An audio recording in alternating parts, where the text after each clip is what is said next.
نحمد نصلی علی رسول الکریم اما بعد اعوذ باللہ من الشیطان الرجیم بسم اللہ الرحمن الرحیم یا ایہا النبی قل لازواجک ان کنتن تردن الحیاۃ الدنیا وزینتها فتعالین امتعکن واسرحکن سراحا جمیلا وَإِن كُنتُنَّ تُرِدْنَ اللَّهَ وَرَسُولَهُ وَالدَّارَ الْآخِرَةَ فَإِنَّ اللَّهَ أَعَدَّ لِلْمُحْسِنَاتِ مِنكُنَّ أَجْرًا عَظِيمًا یا نساء النبی من یاتی منکن بفاحشۃ مبینۃ یضاعف لها العذاب ضعفین وکان ذلک علی اللہ یسیرا ومن یقنط منکن للہ ورسولہ وتعمل صالحا نؤتها اجرها مرتین واعتدنا لها رزقا کریما۔ ابھی آپ نے سورہ احزاب کی آیت 28 سے 31 کی تلاوت سماعت فرمائی۔ ان آیتوں کا ترجمہ اور تفسیر اس طرح ہے: یا ایھا النبی قل لازواجک ان کنتن تردن الحیاۃ الدنیا وزینتها فتعالین امتعکن واسرحکن سراحا جمیلا۔ آیت 28: وَإِن كُنتُنَّ تُرِدْنَ اللَّهَ وَرَسُولَهُ وَالدَّارَ الْآخِرَةَ فَإِنَّ اللَّهَ أَعَدَّ لِلْمُحْسِنَاتِ مِنكُنَّ أَجْرًا عَظِيمًا۔ آیت 29۔ ترجمہ: اے نبی صلی اللہ علیہ وسلم، آپ اپنی بیویوں سے فرما دیں اگر تم دنیاوی زندگی اور اس کی خوبصورتی چاہتی ہو تو آؤ میں تمہیں کچھ دے دلا کر خوبصورتی کے ساتھ چھوڑ دوں، اور اگر تم کو اللہ، اس کا رسول صلی اللہ علیہ وسلم اور آخرت کا گھر پسند ہے تو یقین مانو اللہ نے تم میں سے مخلص عورتوں کے لیے اجر عظیم تیار کر رکھا ہے۔ یہ تھا ترجمہ سورہ احزاب کی آیت 28-29 کا تفسیر۔ امہات المومنین کو اختیار کا مسئلہ۔ اللہ اپنے رسول کو حکم دے رہا ہے کہ آپ اپنی بیویوں سے فرما دیں کہ میں تمہیں دو باتوں کا اختیار دیتا ہوں، دونوں میں سے جو بات چاہو پسند کر لو۔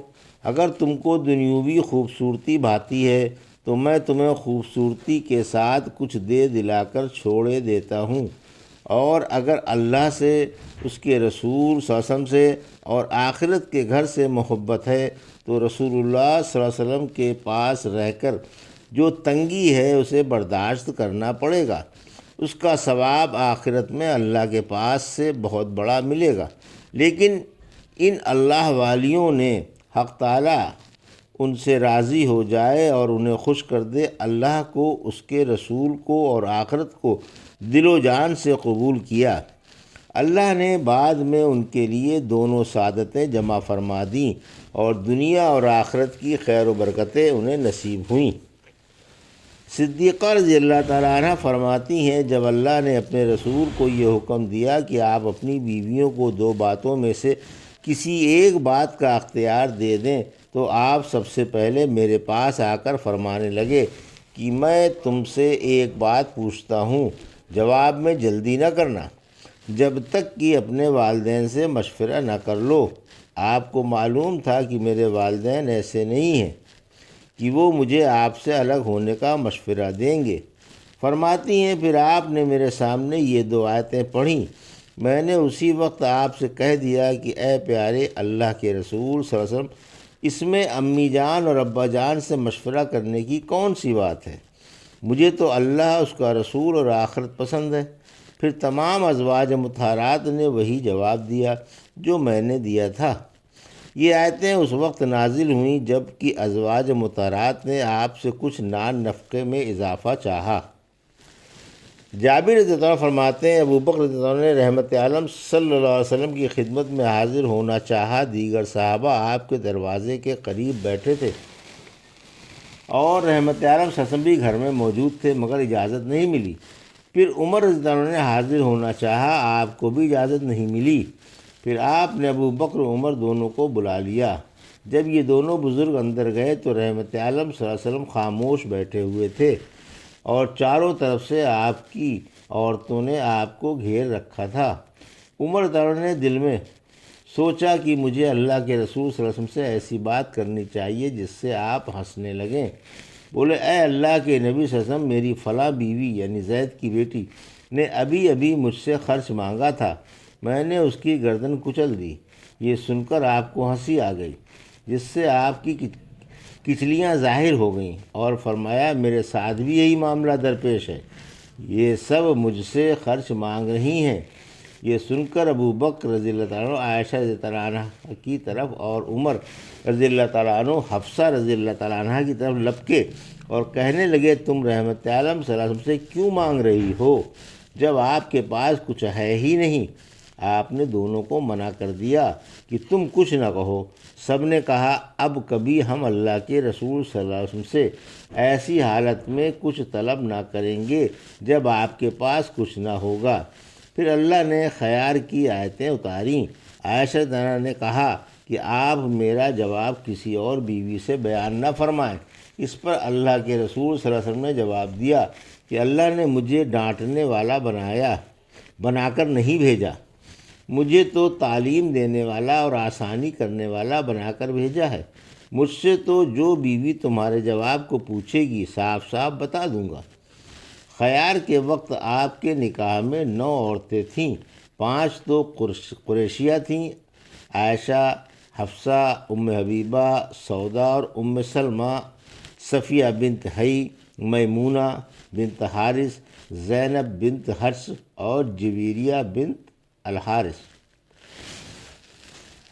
یا نساء النبی من یاتی منکن بفاحشۃ مبینۃ یضاعف لها العذاب ضعفین وکان ذلک علی اللہ یسیرا۔ آیت 30۔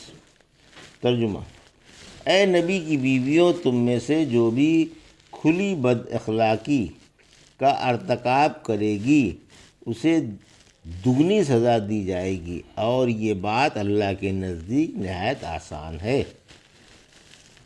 یہ تھا ترجمہ آیت 30 کا۔ تفسیر: ازواج مطہرات عام عورتوں کی طرح نہیں ہیں۔ اللہ تعالیٰ ازواج مطہرات کو، جنہوں نے اللہ کو، اس کے رسول کو اور آخرت کو اختیار فرما لیا ہے اور آپ کے گھر میں عمر بھر کے لیے مقرر ہو چکی ہیں، نصیحت فرما رہا ہے کہ تمہارا معاملہ عام عورتوں کا سا نہیں ہے۔ چونکہ تم ازواج مطہرات ہو، اس لیے تمہارا معاملہ خاص ہے کہ اگر تم میں سے کوئی کھلی بے حیائی کا ارتکاب کرے گی، خواہ اللہ کے رسول صلی اللہ علیہ وسلم کی نافرمانی ہو یا کوئی اور بد اخلاقی، اس سے دگنی سزا دی جائے گی۔ بہرحال یہ ایک شرط ہے اور شرط کا واقع ہونا ضروری نہیں ہوتا۔ چونکہ ازواج مطہرات کا مرتبہ اونچا ہے، اس لیے اگر بفرض محال ان سے کوئی بد اخلاقی سرزد ہو جائے تو اس کی سزا بھی مرتبے کے مناسب سخت ہی ہونی چاہیے تاکہ ان کا مقام اونچا رہے۔ پھر فرمایا اسے دوہری سزا ملے گی، یعنی دنیا اور آخرت میں۔ پھر فرمایا کہ اللہ کے لیے ساری باتیں آسان ہے۔ وَمَن يَقْنُتْ مِنكُنَّ لِلَّهِ وَرَسُولِهِ وَتَعْمَلْ صَالِحًا نُؤْتِهَا أَجْرَهَا مَرَّتَيْنِ وَأَعْتَدْنَا لَهَا رِزْقًا كَرِيمًا۔ آیت 31۔ اور تم میں سے جو عورت اللہ کی اور اس کے رسول کی تابعداری کرے گی اور نیک عمل کرے گی، ہم اسے دوہرا ثواب دیں گے، اور ہم نے اس کے لیے عزت والی روزی تیار کر رکھی ہے۔ یہ تھا ترجمہ آیت 31 کا۔ تفسیر: امہات المومنین کا درجہ اعلیٰ علیین میں ہے، یعنی جو ام المومنین اللہ کی اور اس کے رسول کی اطاعت کرے گی اور رسول کی بات مانے گی، اس کے لیے جنت میں عزت والی روزی تیار ہے۔ ازواج مطہرات رحمت للعالمین کے ساتھ اعلیٰ علیین میں ہوں گی، جو جنت میں سب سے اونچا درجہ ہے اور عرش کے بالکل قریب ہے، اور اس کی چھت عرش بنی ہے۔ اسی کا بیان ہے۔